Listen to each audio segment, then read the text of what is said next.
cash on me. Yeah, you know she capping home, then they not on. Now they all just act on. Now I'm out there all on. Pull out the Snapchats on. I ain't got no. Good morning. I'm going from London Heathrow to Grand Cayman, back home. Okay. Yes, I do live in England, but I lived in Cayman from when I was 5 till when I was about 16. So, over 10 years. I'm there for 2 months and a week, I believe. So about 9 weeks. It's the longest I've been home in I don't know how long. I'm gonna try and get some travel footage for you guys. Whether or not it'll be interesting, no clue. I've already checked in online, so I'm gonna go and hand my luggage in. Or get some breakfast. This is obviously what you've seen that I've had today: 6.5 eggs, a sausage, and a croissant. The journey here, I had the worst bus driver I have had in my entire life. She was clearly learning, because there was an inspector behind her that had to show her how to pay. So I don't know how she got the 5 a.m. bus route through all the major hotels in Heathrow Airport's T3. I don't know how she got signed off to do that. But we hit a car, we nearly hit 2. I had to make an 8-point turn out of a massive, we were also 15 minutes delayed because she couldn't drive or handle payment with anyone. So by far the worst bus driver I've ever had. Almost more scared than I would be flying. Scared of flying. Okay, sue me. You can't train to outdo a 10,000 foot drop, 20,000 foot drop. Okay, what am I gonna do? I hate flying because I can't control it. There's no controllables when you're 20,000 feet above land. So I think I've got another 45 minutes, and then I'm gonna go see what my gate is and go to that. And then I'll get some coffee because I'm trying to actually be productive on the plane. Trying to get some programming done to try and get sort of my app out as soon as I can, which I think you guys will really like. The amount of thought that is going into this app is insane. Every single program, anyone who buys any program that I'm coming out with can ask me why an exercise is there, why it's there at that time in the program, and the purpose of it. Any question, and I'll be able to answer it. If I can't answer every single question someone could ask me about an exercise and the timing of it, and sort of the structure, then I won't do it. For me, one of the most important things is why. You can answer why something is better, or why something is structured or written as it is. I think that makes you such a better coach. So for me, there is so much thought going into each and every program, even the general ones, like the baseline plans. Everything has a purpose, everything, there's a reason that it's where it is basically in the plan. So super excited to finish this. It's going to take a few more weeks at least for sure, but that's what happens when, you actually care and love what you do. I don't just love competing, but I love coaching as well. So yeah, that's going to be super cool to see. And have my coffee, mouthwash, because you cannot leave a place after drinking coffee without at least either brushing your teeth or mouthwashing. So I'm going to do that. And then, yeah, probably see you on the plane.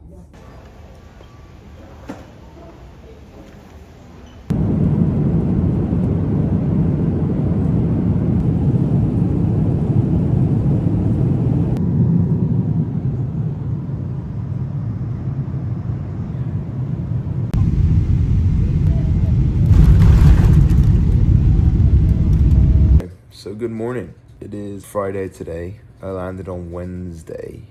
5:30 wake up. It's now 5:42 and heading to the gym, leave at 6, get there around 6:30. I'm meant to have some running thresholds, but I did a load of intensity yesterday that I wasn't planning on. So we'll see how I feel when I get there, when I get up and stuff, but I'll see you at the gym. Wait, what's going on? Finally figured out what a mic is. Hello.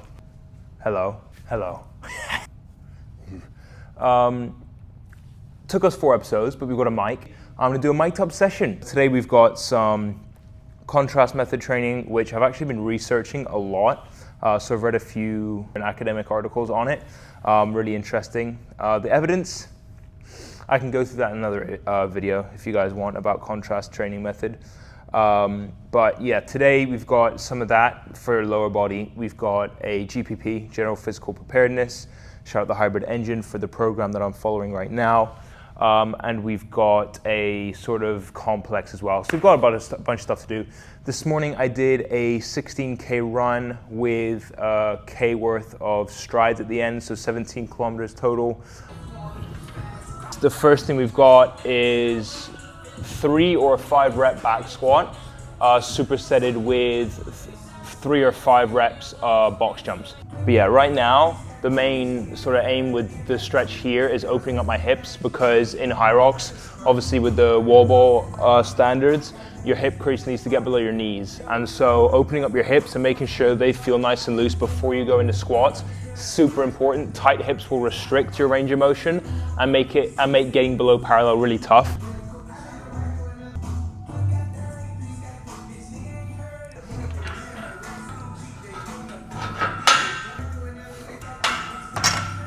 Another thing I always like to do when warming up for squats, head hang, because this really helps stretch out your back, which obviously is taxed during squats. So also shoulders as well, allowing your shoulders to sort of just allow your head to sink into your shoulders, really release as much tension as you can.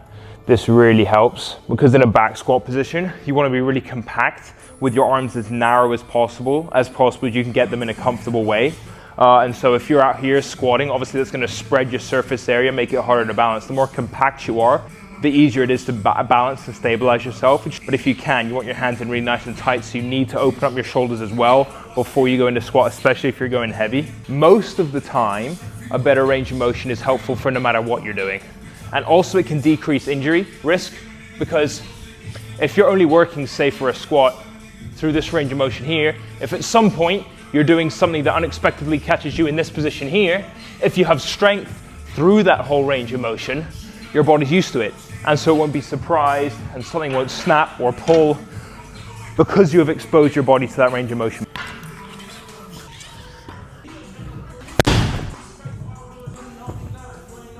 Something else I like to do, getting ready for squats, are high step ups, because you can see in this position here, for me, knee, hip.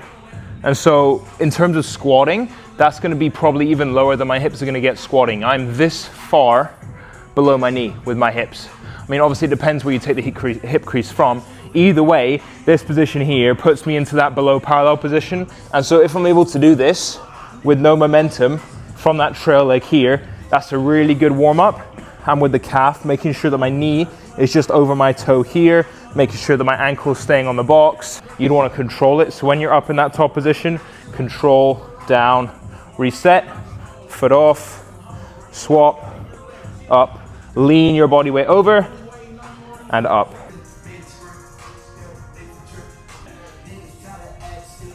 It's really sad, because, you know, there was a point in time where I was doing this weight for, I think my best was 42 reps with it. And now, obviously, that's not the case. And the reason you do this training is to improve your explosiveness, your power, and just your overall strength as well. But mainly focus on explosiveness and power. In a similar way that doing plyo, so plyometric training, explosive training, will help. But it just provides the body with a different type of stimulus to plyometric training.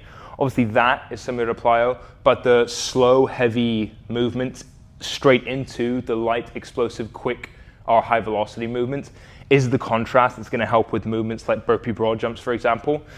What this is going to help you with, if we're sort of breaking it down on that type of level, would be the distance per jump you can do whilst using the same amount of energy. So for example, if I was to do none of this type of training, do burpee broad jumps, say it would take me 40 reps to cover the 80 meters. With a good build-up of this type of training, instead of 40 reps, I would only have to do, say, 32 reps to cover that 80 meters. And so with 8 less jumps, I'm using even less energy and covering the same amount of distance. And that's the aim with this. My weakest station burpee broad jumps, what's this gonna do? Reduce the amount of reps I have to do to cover those 80 meters. 4 reps at 120, 3 box jumps at 30 inches, every 2 minutes, 4 rounds.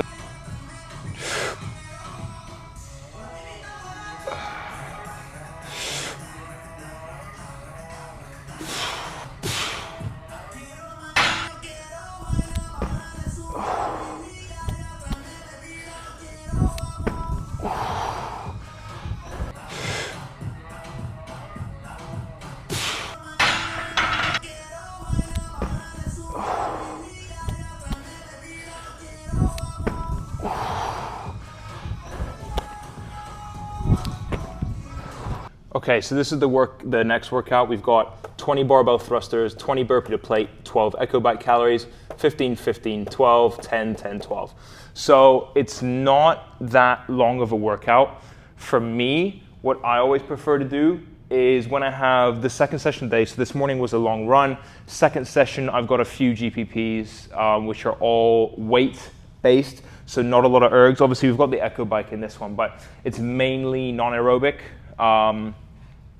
So for me, whenever I have a non-aerobic based session, meaning more weights than anything else, I always prefer to do the heaviest thing first. So for me, obviously, that was the heavy back squats that I just did.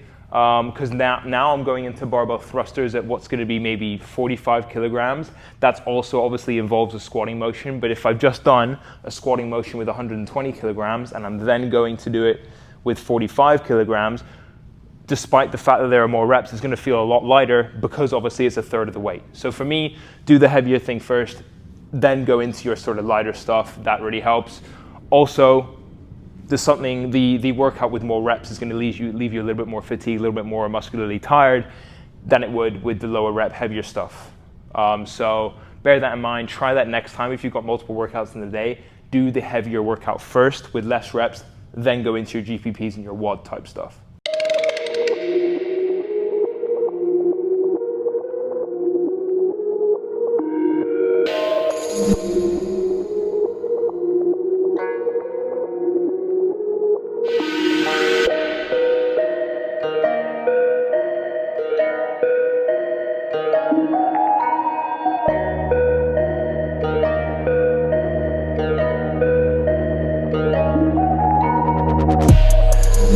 Again, with this one, could do 20 unbroken, but it's just keep your heart rate down, small, short rest, straight back into it.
Okay, well, now I've got 25 push-ups, 100 meters of walking lunges, 4 rounds. Again, continuous, not too hard of an effort.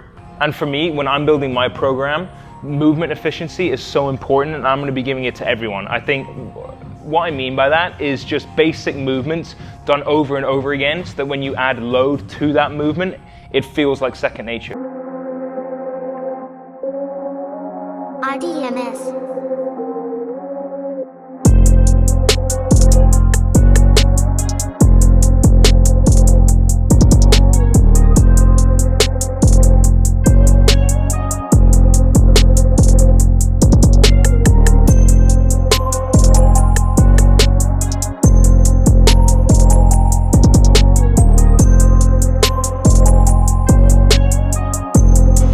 Basically, for me, in terms of training right now, I've got DecaFit World Championships in 6 days.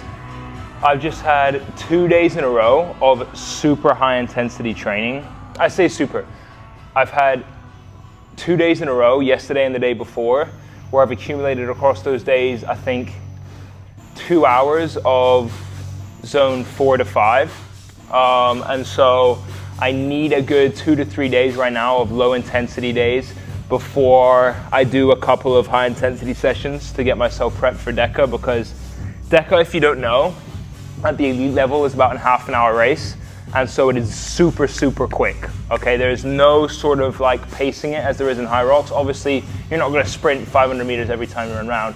It's 10 stations, 10 runs, every run is 500 meters, and the weights are all lighter than the pro division. They're about the same as the open division if you're relating it to high rocks. So the runs are super quick, the stations are super quick, and everything is just how long can you sit in zone 5 without perishing a slow death, really. So yeah, I've got to ramp it up for a couple of days again before DECA, but for now, I really need to recover. And so today, higher volume, lower intensity. Tomorrow, higher volume, lower intensity. I don't normally recommend this. The only reason I'm doing this is because it's hard. DECA Fit World Championships and my first pro solo high rocks race of the season fall within 2 weeks of each other. So it's finding the balance between getting myself ready for DECA Worlds whilst also not losing any training for High Rocks Vancouver on the 20th of December. So I've sort of thought about the training plan for this in both are A races, but I'm gonna try and get as good as I can at DECA whilst training for High Rocks, if you know what I mean. So my training would look a bit different if DECA was my sole focus, but because this season High Rocks is my main focus, my training's been tailored towards that, and I'm just adding a few DECA sessions in here and there to sharpen up my skills with DECA, more so than DECA focused fitness. So this workout, 3 burpee box jump overs, 6 box step ups, 9 ball slams, 6 minutes, as many rounds as possible.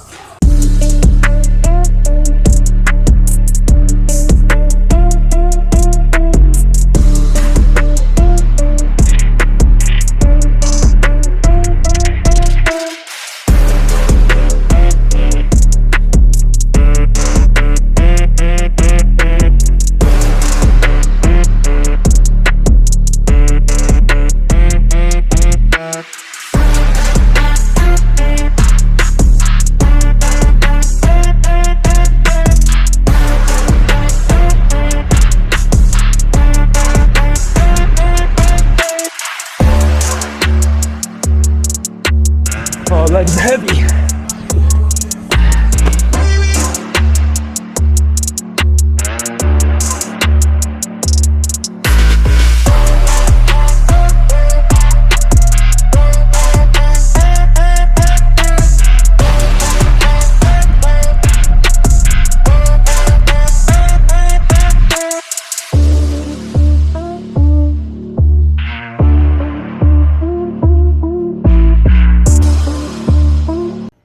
Also, I know people that have had heart rate monitors or like belts that haven't washed it in like 2 to 3 years. Okay, first of all,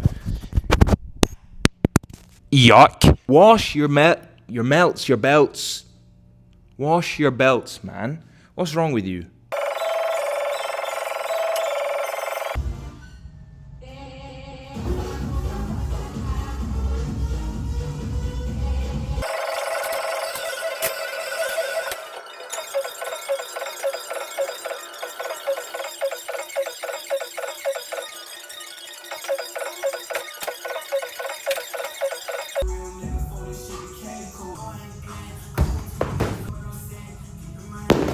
"15 minutes of mobility, and then I'm gonna head off." I always do my mobility at the gym after my workout because I know if I go home, I say I'm gonna do it and I don't. It never happens. Same as when I used to like just train for the fun of it. I was like, yeah, I'll do core at home. Never happened. So always do my stretching and just any banded accessory work in particular. Anything that you feel is like minimal, but just gets you those small gains. Always do it after your workout. Stay in the gym and do it. My piece of advice anyway, to just make sure you keep stacking those important little accessory things at the end of your workout. Make sure if you're in the gym, you're not gonna skip it as long as you're there. So just stay there, do it, get it done.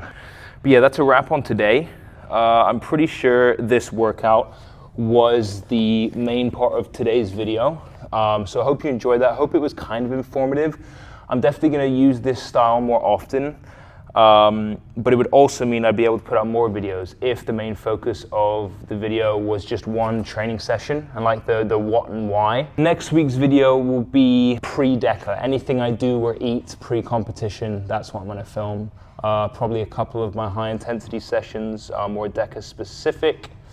And then, yeah, I race a week yesterday in my first ever DECA Fit Elite World Championship. So it'll be streamed, it'll be fun to race against the likes of Ryan Kent, Grayson Kilgore, Aitor, some of the best in the world of DECA Fit, so it's really cool to be racing against them. I'll save my sort of goals and aims for next week's video, but yeah, I'm hopeful. I'm more sort of hopeful or confident about my Vancouver race in 3 weeks' time. 2 weeks' time, 3 weeks' time, just because that's what most of my training has been revolved around. That's it for this week's video. Hope you enjoyed it. Tell your friends, tell your mother. So future me again. While I was recording that clip, my phone died of storage. Had no storage left, so I couldn't record anything. No matter what I deleted, it wouldn't work. But anyway, like I said, next week should be a DECA preview, but that's it for this one. So thank you for watching.